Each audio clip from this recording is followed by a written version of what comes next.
आखिर क्यों हुआ था श्री राम के पुत्र लव और यमराज के बीच भयंकर युद्ध? आखिर क्या था इसके पीछे का रहस्य? क्या यमराज लव से ज्यादा ताकतवर थे? आप देख रहे हैं भक्ति मन। तो चलिए करते हैं ज्ञान की बातें। अगर अभी तक आपने हमारे चैनल को सब्सक्राइब नहीं किया है तो देर किस बात की, चैनल को सब्सक्राइब करें और बेल आइकन जरूर दबाएं ताकि ऐसे ही खास वीडियो आपको देखने और सुनने को मिलती रहे। श्री राम के अयोध्या नगरी का राजा बनने के बाद जब वह सभा में बैठे हुए थे तो एक सेवक ने श्री राम से कहा, आपके एक वृद्ध मंत्री सुमंत का स्वर्गवास हो गया है।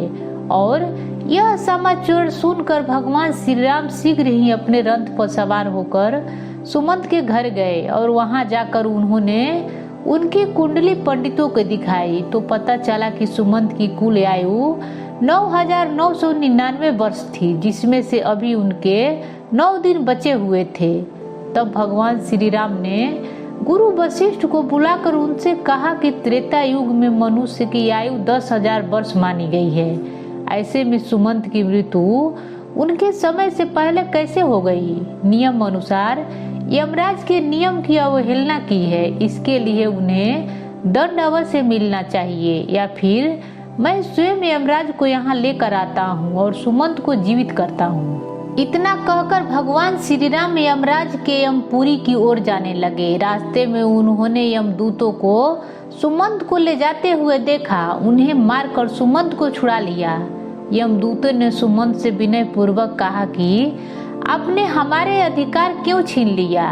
हमने क्या पाप किया है? तब भगवान श्री राम ने कहा कि अभी इस सुमंत का समय पूरा नहीं हुआ है। जब इसके दिन पूरे हो जाएंगे तब तुम सुमंत को ले जाना। यह सुनकर यमदूत बोले, सुमंत के जन्म के समय सबसे पहले इनके दोनों हाथ और मस्तक बाहर निकले थे।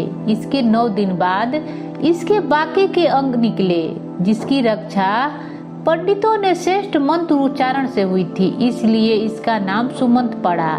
जिस दिन सुमंत के मस्तक और बाहर आया उसी दिन से अब तक की आयु पूर्ण हो गई है। आपने व्यर्थ ही हमें मारा है, इसमें हमारा कोई दोष नहीं। यमदूतों के बात सुनकर भगवान श्री राम ने उत्तर दिया कि माता के गर्भ से सुमंत का जन्म हुआ और जिस दिन से सुमंत के माता पिता ने उनके जन्मदिन का तारीख तय किया वही दिन सुमंत का जन्मदिन मनाया जाएगा।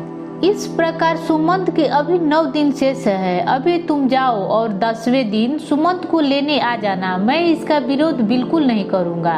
श्री राम के बातों को सुनकर यमदूत सुमंत को बिना लिए वापस लौट गए। राम सुमंत को लेकर जब घर पहुँचे तो सब लोग उन्हें देख प्रसन्न हो गए। सुमंत ने भगवान श्री राम के प्रणाम किए और उन्हें पूजा अर्चना की।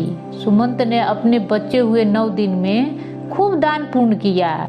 इधर जब यम के दूत यमराज के समक्ष पहुंचे तो उन्होंने यमराज से कहा, यमदेव आप अपने अधिकारों का रक्षा कैसे करते हैं? आपके अनुचरों की दुर्दशा देखी क्या? आपको हमारी दुर्दशा पर जरा सा भी तरस नहीं आ रहा है। श्री राम बीच मार्ग से सुमंत को हमसे छुड़वा कर ले गए और 10वें दिन उसे आने देंगे। हमारा अधिकार का हनन हुआ है, अतः हम जल में डूबकर अपने प्राणों का त्याग कर देंगे। तब इंद्र ने यमराज से कहा कि तुम विष्णु अवतार श्री राम से युद्ध करना चाहते हो। उनसे युद्ध करने से अच्छा है तुम वापस श्यामनीपुरी लौट जाओ। इसके बाद यमराज ने सभी देवताओं को पास जाकर उनसे सहायता के लिए कहा, लेकिन सभी ने इंद्र के जैसे ही जवाब दिया। तब यमराज एक विशाल भैंसे पर सवार होकर अपनी सेना के साथ श्री राम से युद्ध करने के लिए निकल पड़े। उन्होंने चारों तरफ से अयोध्या नगरी को घेर लिया। अयोध्या नगरी को यमराज के सेना से घिरा देख भगवान श्री राम ने अपने पुत्र लव से यमराज को युद्ध करने के लिए कहा।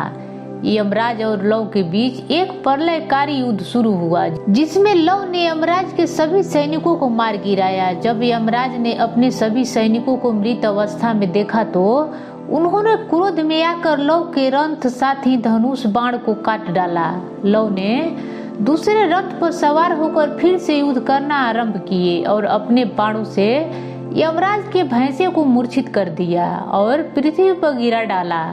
अपने 100 बाणों से यमराज पर छोड़ दिया। लव के बाणों से क्रोधित होकर उन्होंने लव पर यम दंड छोड़ दिया। यम दंड को देखकर लव ने ब्रह्मास्त्र चला दिया, जिसे देख यमराज वहां से भाग चले और उनके पीछे ब्रह्मास्त्र चल पड़ा। इस बात का पता जब यमराज के पिता सूर्यदेव को ज्ञात हुआ तो वह यमराज के प्राणों की रक्षा के लिए लव के पास गए।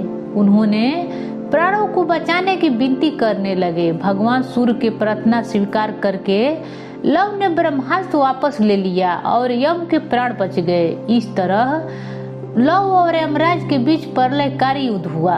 दोस्तों, अगर आपको यह जानकारी अच्छी लगी हो तो लाइक करें, चैनल को सब्सक्राइब करें और ज़्यादा से ज़्यादा शेयर करें। फिर मिलेंगे एक खास वीडियो के साथ, तब तक देखते रहिए भक्तिमन।